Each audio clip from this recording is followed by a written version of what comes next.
Okay, so we're diving into kind of a controversial topic today. A Yeah. lot of Shakespeare enthusiasts and scholars have been debating it for, well, for centuries. Centuries, yeah. Was Shakespeare Catholic?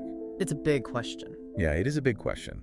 Um, and you sent over a collection of articles on the topic, and I mean, I gotta say, some of this stuff is pretty interesting. It really makes you think. It does, and it really makes you think about the times that he lived in, too. Because Elizabethan England, as you know, was not exactly friendly to Catholics. I mean, it was downright dangerous to be Catholic. You could Yeah. be fined, imprisoned, even executed for your faith. Oh, absolutely. For a devout Catholic like you, our listener, understanding that context, that historical context, Mm. it's so crucial to even beginning to think about like whether or not Shakespeare himself might have been Catholic. I Exactly. mean, just imagine, right? Like, just imagine going to mass could put your life at risk. It's pretty intense, and it makes you wonder, if Shakespeare was Catholic, how did he navigate that world? How did he keep his faith hidden? That's the million-dollar question, or maybe like the centuries-old question. Right, right. And there's actually a lot of evidence to suggest that he might have been, at least sympathetic to the Catholic faith. We've got biographical details about his family, we've got hints within his plays, even some property records that link him to the Catholic community. It's pretty wild. So let's start with the family, because the articles you shared really focused on that. I mean, it sounds like Catholicism runs pretty deep in Shakespeare's family tree. Oh, absolutely. His mother, Mary Arden, came from a long line of recusants.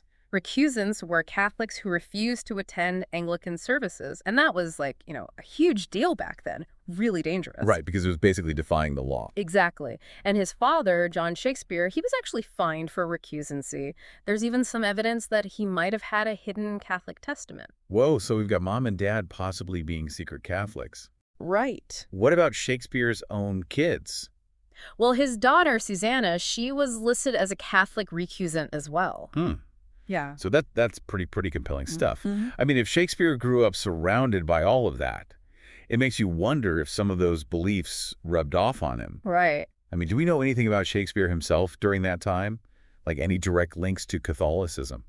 That's where things get really interesting. So you know about Shakespeare's lost years, right? Before he married Anne Hathaway. Yeah, exactly. Those years are a bit of a mystery. But some scholars believe he might have spent some of that time with Catholic families, possibly even meeting some pretty prominent Catholics. Like who? Well, there's a theory that he might have even crossed paths with St. Edmund Campion. Whoa, wait, hold on. St. Edmund Campion, the Jesuit martyr. The one and only.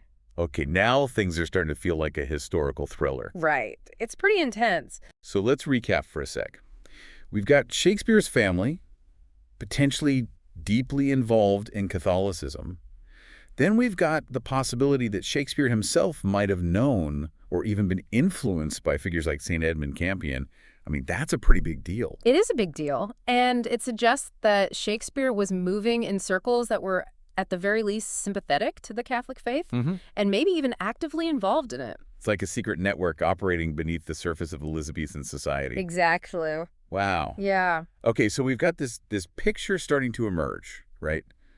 Of Shakespeare maybe possibly being connected to this Catholic underground. Right. Yeah. But there's also like the other side of the coin. There's stuff that seems to contradict all of this. Yeah, you're absolutely right. There are definitely some counter-arguments that we need to address. So like what? Well, for starters, Shakespeare's daughters were baptized and raised Protestant. Yeah, I guess that doesn't really fit the whole secret Catholic narrative. And then, of course, there's the fact that he was buried in an Anglican church. Okay, so how do we square that with the idea that he might have been Catholic? I mean, it seems like those are pretty strong indicators that he wasn't. Well, it's important to remember the historical context here. I mean, outwardly conforming to the Anglican Church was pretty much essential for survival in Elizabethan England. Right, yeah. I mean, like we talked about, you could get in some serious trouble if you didn't toe the line. Exactly. So, baptizing your daughters in the Protestant church, that was practically a legal requirement. And as for being buried in an Anglican church, well, that was just standard practice, regardless of your personal beliefs. It was more of a social convention than anything else. So you're saying, like, it was all for show? Like, he had to do those things to avoid persecution? Yeah, that's a possibility. It's possible that those were just outward actions and that privately he might have held on to his Catholic faith. Okay. But what about his buddies? Like, didn't he have some friends who were, like, really anti-Catholic? Oh, yeah. I mean, there's his friendship with Ben Jonson. And Ben Jonson, he was pretty outspoken in his criticism of the Catholic Church. Hmm. So how do you explain that? Well, people can have friends with different beliefs. I mean, maybe Shakespeare saw value in engaging with people who had different perspectives. Yeah, maybe it was a way to stay informed, kind of keep his finger on the pulse of, like, what the other side was thinking. That's possible. And then there's this other thing. It's kind of a curveball. Shakespeare lived with a Huguenot family in London for like 6 years. Huguenots. French Protestants. Oh, wow. So not just Protestants, but French Protestants. Yep. And that definitely complicates things. It does. So how do we make sense of that? Well, some people think it might have been a way for him to protect himself. I mean, the Huguenots were a persecuted religious minority, too. Right. So they understood what it was like to be an outsider. They understood what it was like to have to hide your faith. So maybe he found some kind of common ground with him. Even if their specific beliefs weren't exactly the same, they were both, like, on the outs with the Anglican Church. Right. I think it reminds us that things weren't always so black and white back then. There were alliances and understanding that crossed religious lines. It's like, the enemy of my enemy is my friend kind of thing. Yeah, exactly. Oh, okay, so we've looked at some of the counter-arguments to the whole Catholic Shakespeare theory. And I gotta say, it's more complicated than I thought it would be. Right. There's a lot to unpack. There is. But for our listeners, especially for those who are devout Catholics themselves, what does all of this mean? Like, what should they take away from this whole discussion? That's a great question. And I think there are a few key things to keep in mind. I think the biggest thing to remember is that if Shakespeare was Catholic, he would have had to be incredibly careful about how he expressed his faith. Right, because like we've been talking about, it was dangerous. Yeah, he couldn't just, walk around proclaiming his Catholicism. It was a matter of life and death. So even if he was Catholic, he might not have left a lot of, like, obvious evidence. Exactly. And that brings us to the second point, which is that the evidence we do have is really, really complicated. Yeah, we've seen that. I mean, there's stuff that points to him being Catholic, but then there's also stuff that seems to contradict that. Right. And I think that's what makes this whole question so fascinating. It's not a simple answer. And for Catholic listeners, I think there's an extra layer of intrigue here, right? Absolutely. To think that Shakespeare might have shared their faith, that he might have faced similar struggles, wrestled with similar questions. I mean, that could totally change how you see his work. Yeah, it's like, wow, this guy, this genius, he might have been one of us. Exactly. And it connects us to a really important part of Catholic history, too. You mean the whole persecution thing? Yeah. The struggles of Catholics in Elizabethan England, those are struggles that have been repeated throughout history.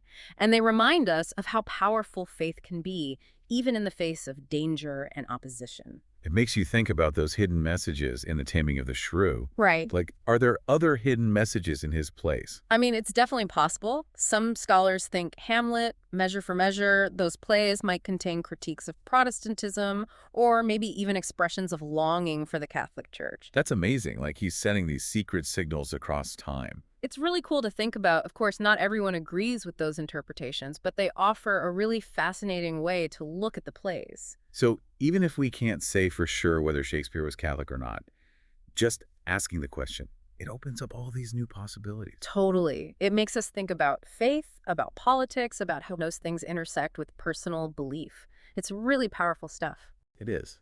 So for our listener who's coming to this with a deep understanding of their own Catholic faith, what advice would you give them? Like, how should they approach Shakespeare's work in light of all this? I would say, don't be afraid of the mystery. It's okay not to have all the answers. Sometimes the questions are even more interesting than the answers. Read the plays, pay attention to the details, let them challenge you, let them inspire you. And maybe, just maybe, this deep dive will spark a desire to learn even more.